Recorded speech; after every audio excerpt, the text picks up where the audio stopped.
So we don't have anybody at the gym today, so I kind of want to go over, some of the things that I think is important for the deadlift. But number one, I think this is probably the most crucial that I think a lot of people tend to forget. But you want to set up in the same way every single time.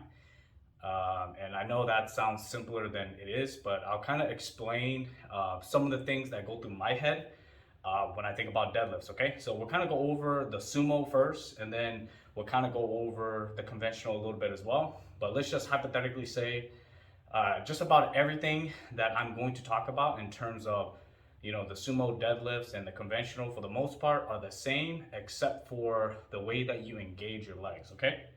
All right, so we're gonna start off with the sumo. How do we get the same stance every single time? Because I think a lot of people, sometimes when they set up, it could be a little too wide, a little too close. So generally, I always tell people to start with their knees and their ankles lined up, right? And your arms generally should always be in its longest position. So this is too narrow. And then going a little too wide is gonna also cause the bar to be higher than you need, right? So imagine if I'm here and I'm deadlifting, right? See how it's like above my pelvis? And then when I come in kind of like in the middle where my arm is the longest, it's kind of down here almost near my knee, right? So we want to find the point where our hands and our legs are going to be the most efficient. Now, once you actually learn how to deadlift, you're going to find that coming a little closer, a little bit wider, might be a preference for you. And for me, the way that I figure that out every single time is just, no matter what you do, you're going to end here in a deadlift. So why not just find the part where when you're flexing your glutes, they're their strongest, right?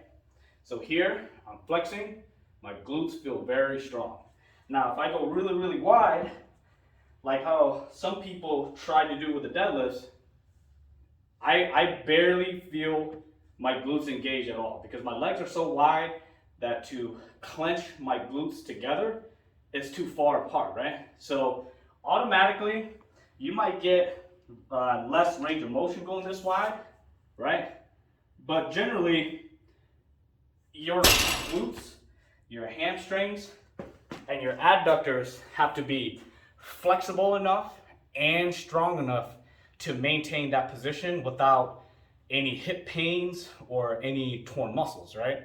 So if you had to pick one, I would pick the one where you're maybe less efficient, but you put yourself in the strongest position possible, right?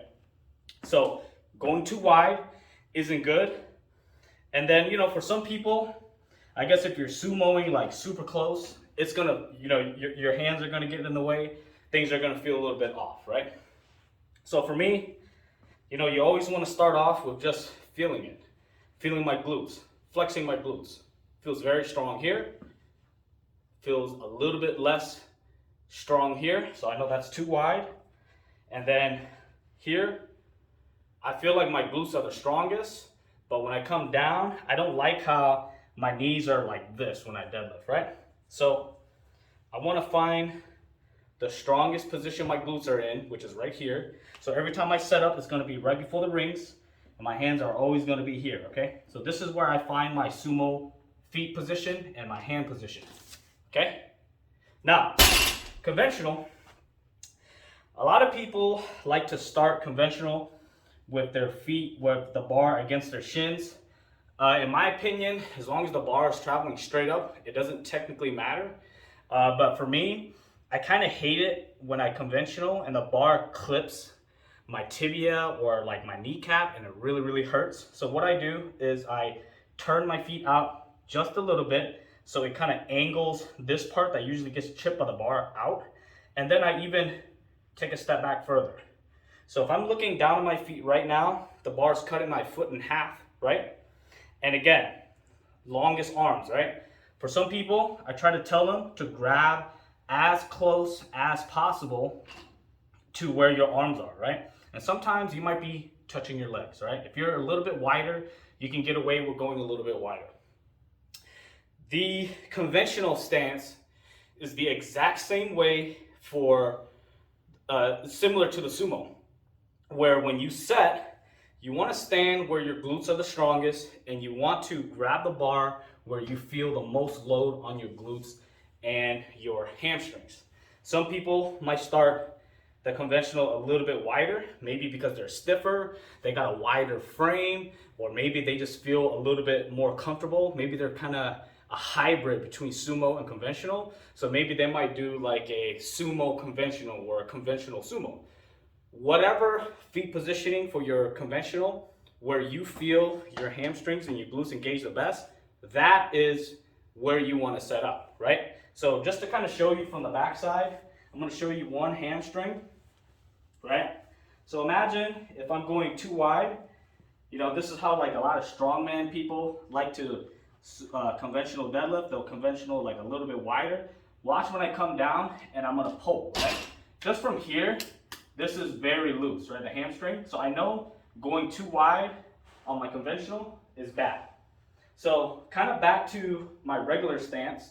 This is my feet turned in. I'm going to turn my feet out just a little bit like this. It's cutting my foot in half. And as I grab the bar, even already in this position, I could feel my hamstrings engage. I could feel my glutes flexing a little bit. And when I stand tall, I have the strongest glute flexion here. So I know when I conventional, this is going to be my sweet spot, okay? Now I've even seen some people deadlift like this. Like this. Wherever you get the most bang for your buck in terms of stability, balance, muscle contraction, and just overall comfort of technique. Because a lot of the times, sometimes when you set up, it may or may not be comfortable. And if you feel pain already, that's not it, okay? So again, that is literally just the first part. How can we set up the same every single time? Number one, arms are always going to be at its longest point. Number two, find the position, whether you're sumo or conventional, where you don't get hurt when you're lifting the weight. And at the same time, you have the most balance and you feel the strongest at the beginning of the position and at the end of the position, okay? And for everybody, it's going to be a little different. For me, I'm 5'2", so maybe my stance might not be as wide. Other people might be the same height as me, but have more flexibility, or maybe they're a little bit tighter than me, and they have to adjust the technique according to their body.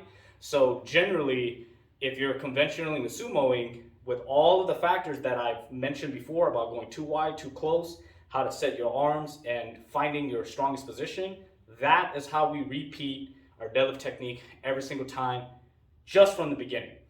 Now, it gets a little bit more complicated when we get to the upper body, but for now, this is the base of our technique, okay?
So finding the perfect spot to pull with your upper back is very crucial as well.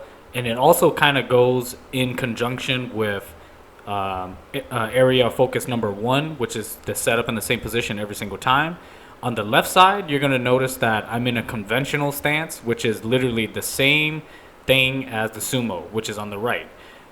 We have ideal to two upright to two forward, And generally, you want to be like the first picture in all three. You want to create that perfect triangle every single time and utilize your body in the best way possible.